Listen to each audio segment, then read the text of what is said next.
When you get a slate like this one, games loaded with injuries, momentum swings, questionable quarterback play, and playoff implications sitting quietly beneath the surface, this is where prediction work gets interesting. Week after week in the NFL, teams reveal who they really are, and this slate gives us a perfect mix of contenders trying to stay hot and struggling teams just trying to survive another Sunday without collapsing. So let's dive into these matchups and break everything down with clear eyes and honest analysis, because this week offers a little bit of everything. Heavy favorites, live underdogs, elite defenses, quarterbacks battling inconsistency, and a handful of lines that look just tempting enough to bite. Now, as always, before the recap, it's worth reminding everyone that supporting the channel keeps these daily breakdowns coming. Less than 25% of you watching are actually subscribed. If you find value in the analysis, if you enjoy the picks, and if you want to help the channel grow toward that 2,000 goal, right now sitting at 1131, hit that subscribe button. It takes 1 second and helps in a huge way. The Jacksonville Jaguars enter their CBS window at 1 p.m. sitting at 7-4, and while the record looks good on paper, the reality is much more complicated. Trevor Lawrence simply has not had the season the franchise expected. His 2,400 passing yards with 14 touchdowns and 11 interceptions tell a story of a quarterback who flashes high-level talent but keeps putting the ball in harm's way. And the frustrating part is those turnovers are rarely harmless. They come in bad spots, drive killers that swing momentum. He doesn't need to be perfect. He just needs to be smarter. The defense, meanwhile, has carried more than its share, creating turnovers and keeping this team in games. Travis Etienne is putting together a career season, and the weapons are there. Washington, Strange, young Brian Thomas Jr.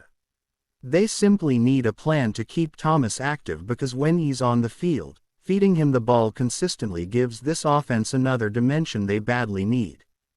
Jacksonville gets the benefit of facing the 1-10 Tennessee Titans, a team that looks like it's sinking deeper every week. At times, it feels like this might be the worst roster in the NFL from top to bottom. Cam Ward is trying to hold things together, but the offensive line is a complete disaster. There's no protection, no run lanes, no rhythm. The receivers aren't helping either, drops everywhere. Balls bouncing off hands like they're greased. When Ward actually delivers something accurate, the team responds with butterfingers.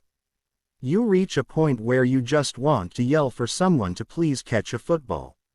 Still, Tennessee occasionally shows fight.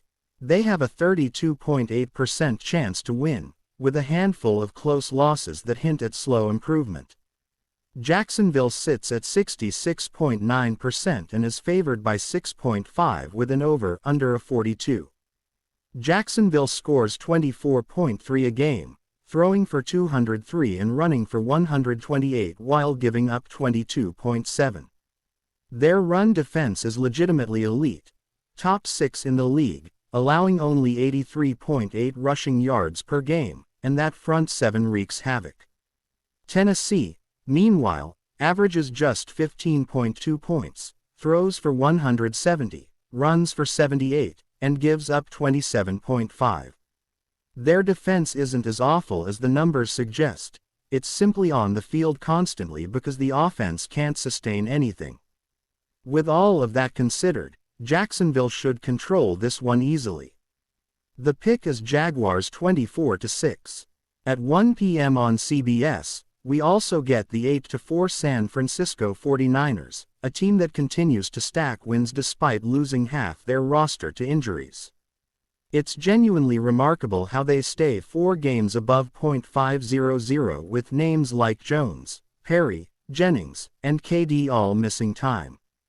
Every week, they patchwork this thing together, and every week, the machine keeps rolling.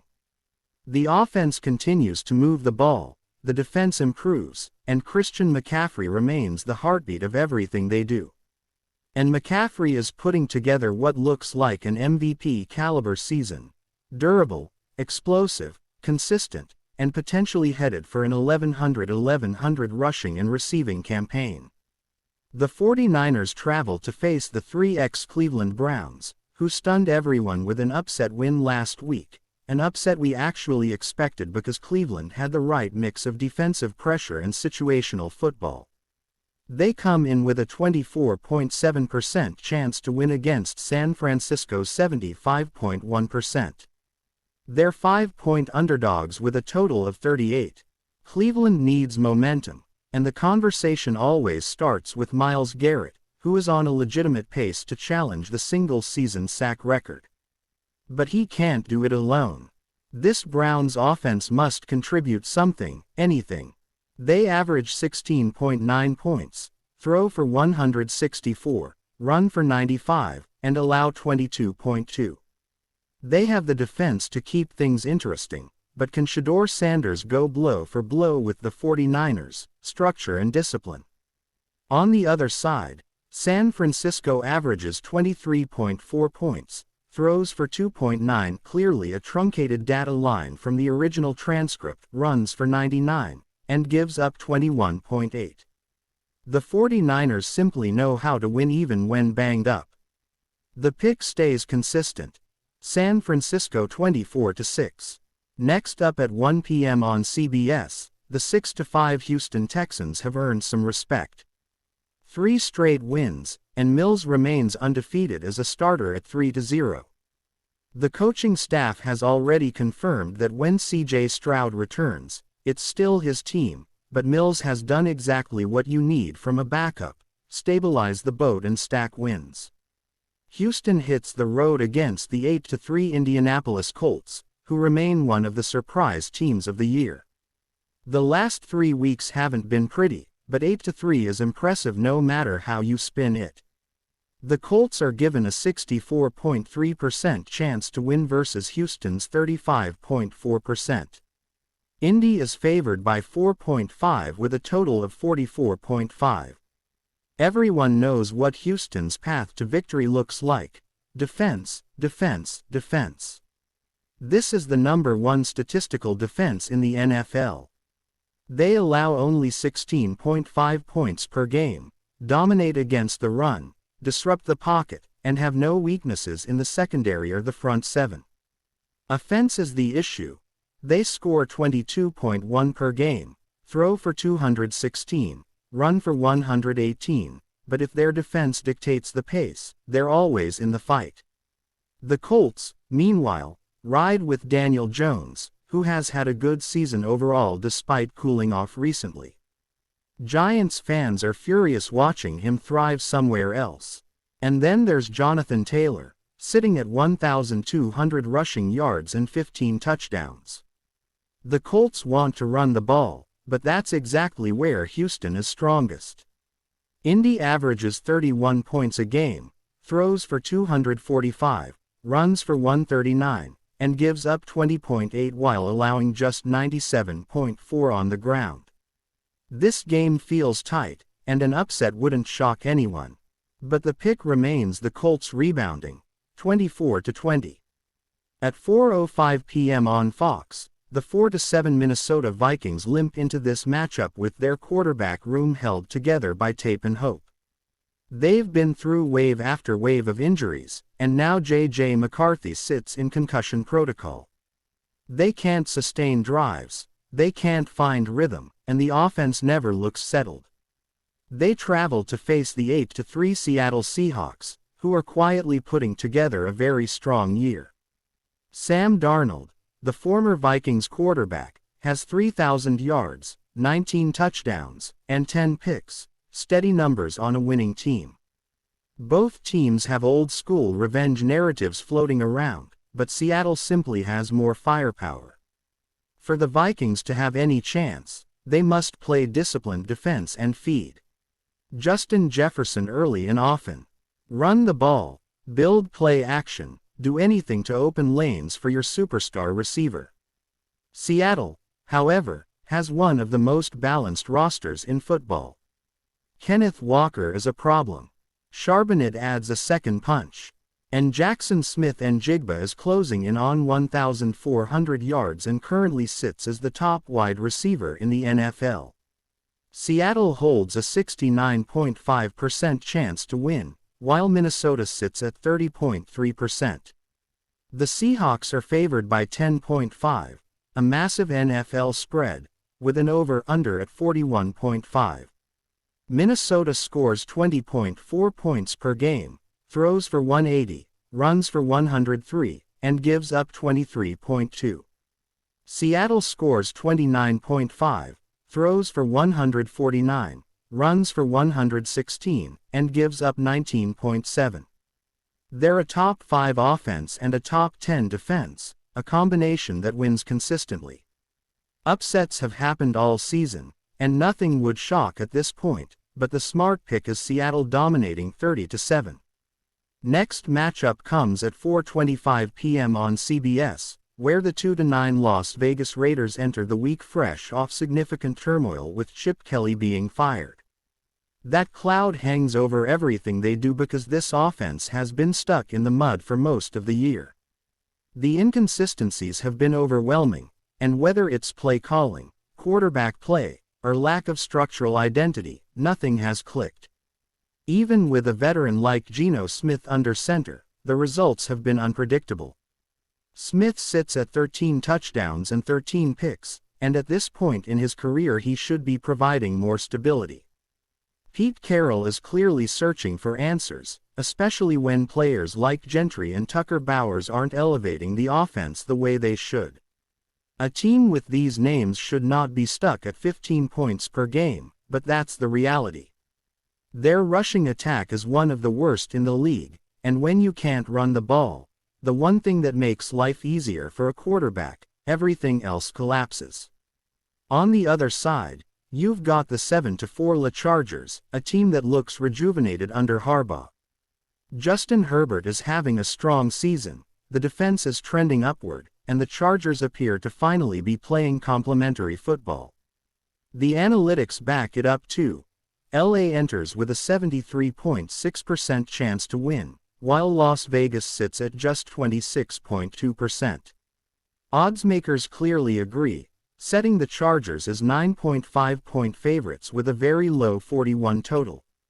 The Raiders' offensive profile explains the number: 190 passing yards per game, just 80 on the ground, and they allow 25.2 points. When you're not throwing well and you can't run, you're asking the defense to bail you out every week, and that hasn't happened. Meanwhile, LA is putting up 22.4 points per game, throwing for 232, running for 116, and allowing 21.6. Their defense has the talent to be even better, and if they want to make noise in the postseason, that growth has to continue. With everything pointing in one direction, this one feels straightforward. Chargers win it, and with such a low total, all the value is on the over. Final score prediction: LA 32, Las Vegas 20. We stay at 4:25 p.m. on CBS for the next game, the 7-4 Buffalo Bills taking on the 6-5 Pittsburgh Steelers, and this matchup brings a completely different set of complications. Buffalo is above .500. Yes, but still feels like a team searching for itself. They've had games where they look explosive and polished, and others where they've looked unfocused and flat. They've played strong teams tight and weaker teams surprisingly poorly, and that inconsistency is why every Bills game feels like a coin flip. Josh Allen's numbers are solid.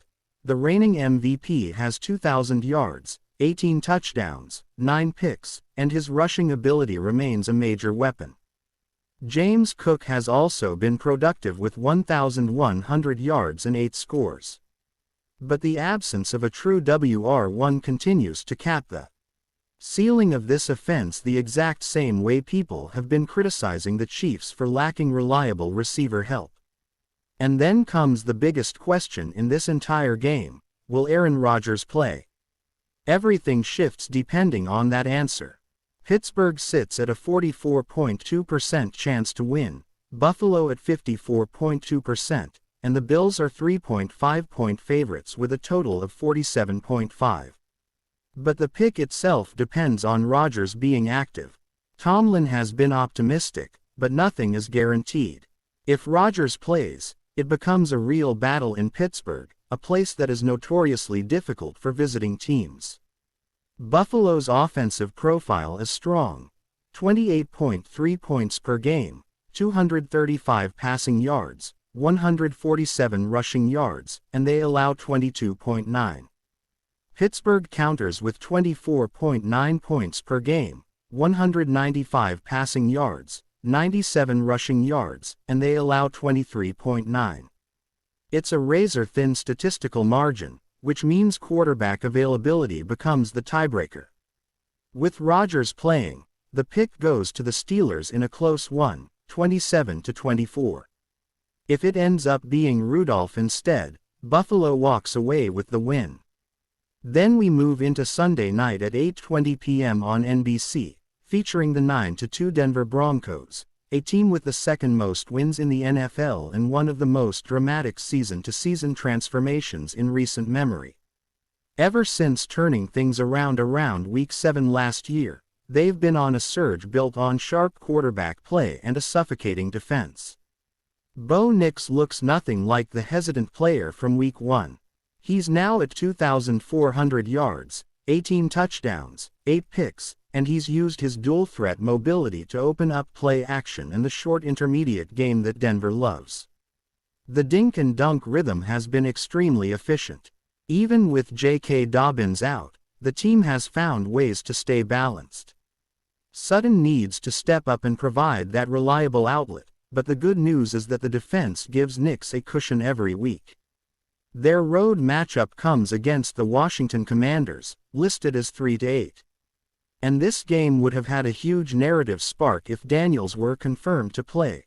Two rookies from the same draft class, Nix versus Daniels. But his status is questionable, and if he can't go, Marcus Mariota becomes the starter.